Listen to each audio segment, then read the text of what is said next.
преминаваме към четвърта точка от дневния ред, а именно докторантът отговаря на бележките, посочени в рецензиите и становищата, както и на отправените от него въпроси.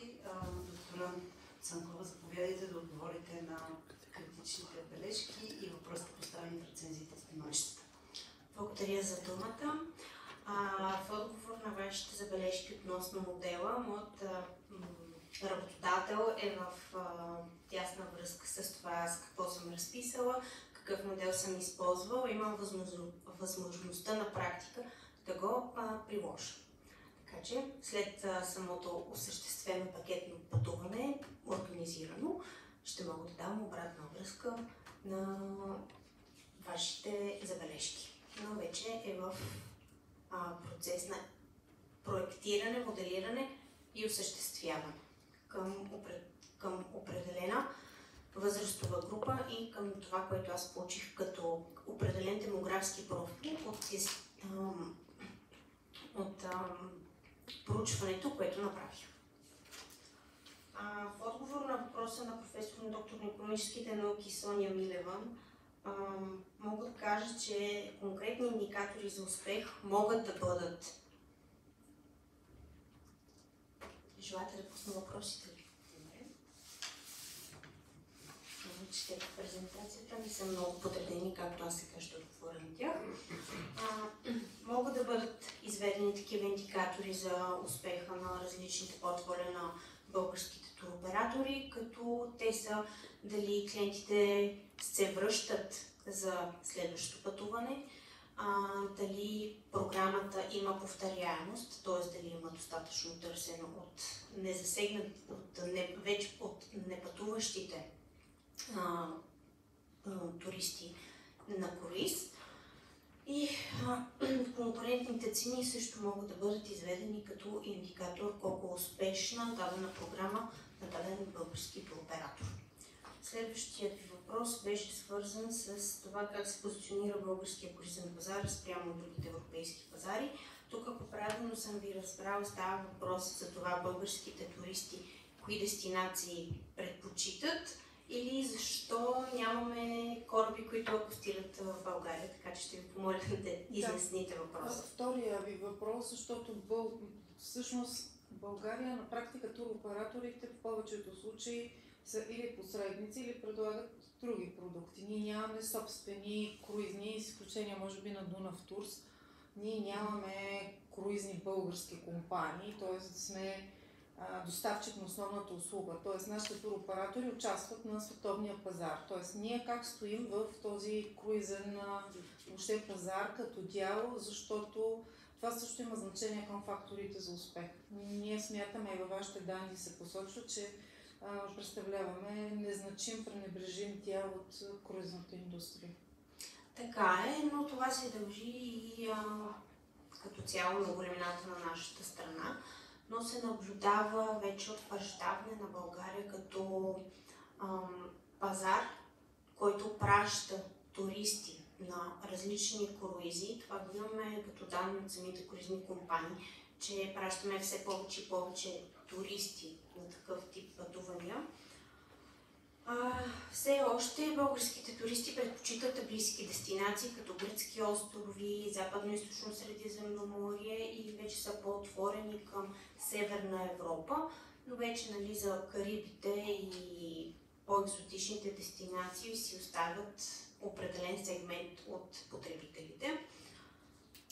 Западноевропейците нямат ограничения за пътуванията, те имат изключително удобни и директни полети навсякъде. При тях се наблюдават повече пътувания към Канарските и Британските острови, както и към Карибите и екзотичните дестинации.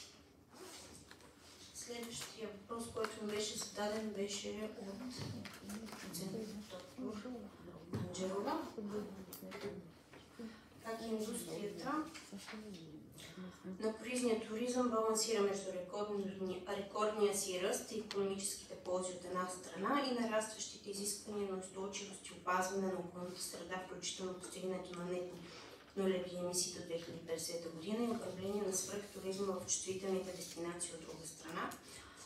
Туризмът балансира чрез няколко неща. инвестиции в екологичните технологии, като се внедряват хибридни двигатели, кораби с изцяло LNG гориво. Дотират се съобразно различните регулации на MIO за намаляване на средните оксиди и целите на нулевите нетни емисии до 2050 година. Устойчиво позициониране и маркетингови стратегии. Тук се промотират различни екологични инициативи и привличане на екосъзнателни клиенти, като тук мога да ви кажа, че една от водещите круизни компании MSC от до година прекратява еднократните бутилки за минерална вода. Изцяло създават бутилки за многократна употреба, като самата вода ще се произвежда пречиства на корабите, което мисля, че изключително много намалява отпечатъка върху нашата природа и екология. Друг аспект е управлението на свръхтуризма и диверсификацията, като се изследват нови дестинации, разширяват се маршрутите, за да се намали натиска върху вече много популярните места, като същевременно се интегрират местните културни елементи. Не на последно място, персонализацията и нишовите продукти, като се разработват различни тематични круизи, които се насочват към по-непознати места, за да се избегне масовия туризъм.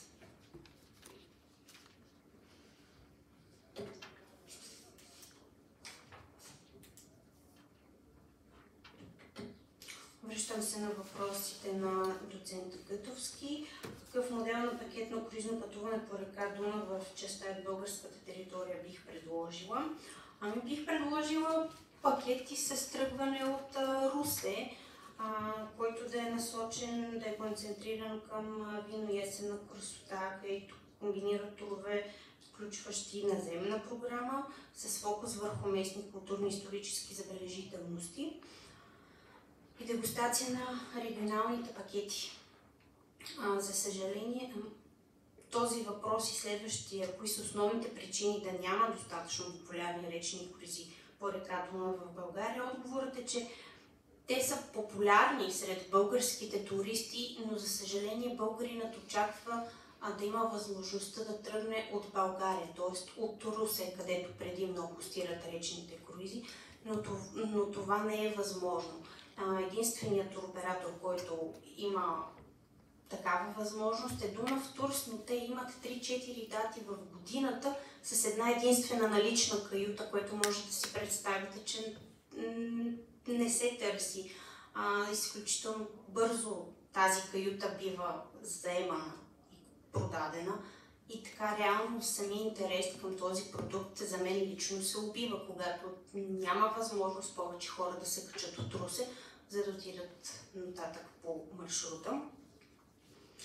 И последният въпрос на доцент Гътовски беше: имате ли информация колко круизни кораби са акостирали българските морски пристанища през последните години? За съжаление нямам такава точна информация, тъй като тя се съхранява от пристанищните администрации, но мога да обобщя, че до тази година на нашите пристанища в Бургас и Варна са акостирали големи круизни кораби. Някои от тях са били MSC Opera, Costa Neo Classica, който вече не оперира, Norwegian Jade, Azamara Journey, Celebrity Constellation, както и Sea Dream 2.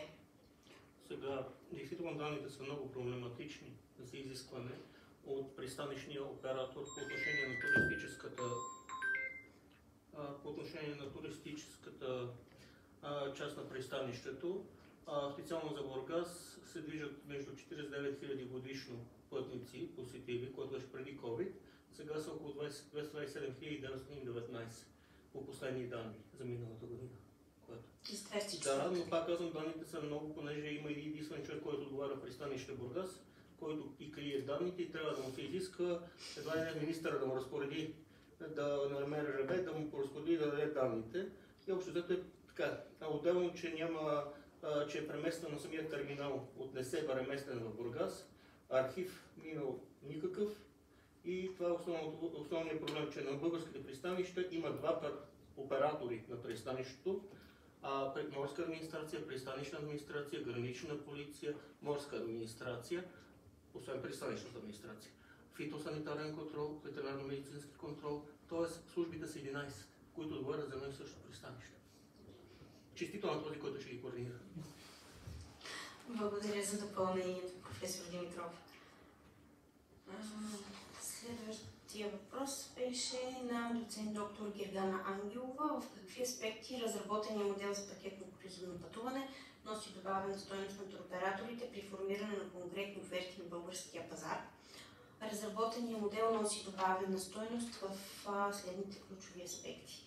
По-пълно удовлетворяване на специфичните потребителски нужди и предпочитания, повишена конкурентоспособност и рентабилност чрез договаряне на отделните компоненти, като полети, хотелско настаняване преди самото пътуване, броя на каютите, което като цяло формира пакета, предлагането на конкурентни цени с ясна комуникация, какво се включва в цената, т.е. транспорт, застраховка, водач, наземни брегови екскурзии. Отделно силните позиции при договаряне с круизните компании, където туроператора получава преференциални по-добри цени, условия за анулации и условия за плащане на самата круизна група. Отделно подобряване на цялостното клиентско преживяване и изграждане на доверие към туроператора, а присъствието на българския водач или представител на фирма просто сваля езиковата бариера, има усещане за сигурност в пътуващите, което е особено важно за хора, които за първи път се качват на кораб и за първи път излизат от страната. Моделът включва системно събиране на обратна връзка, т.е. анкетни проучвания след приключилото вече пътуване, като по този начин се проверява доколко пътуващите са удовлетворени от цялостната организация и самото пътуване. И вече нататък може да се продължи с маркетингови различни стратегии. Разширяване на продуктовото портфолио и пазарното проникване, като по този начин се привличат нови клиентски сегменти и разработването на нишови продукти за по-далечни дестинации, за вече отделен сегмент, който са репитери и хора, които многократно са пътували на круиз, но вече искат да посетят нови дестинации и имат различни възможности. Благодаря ви за изслушването.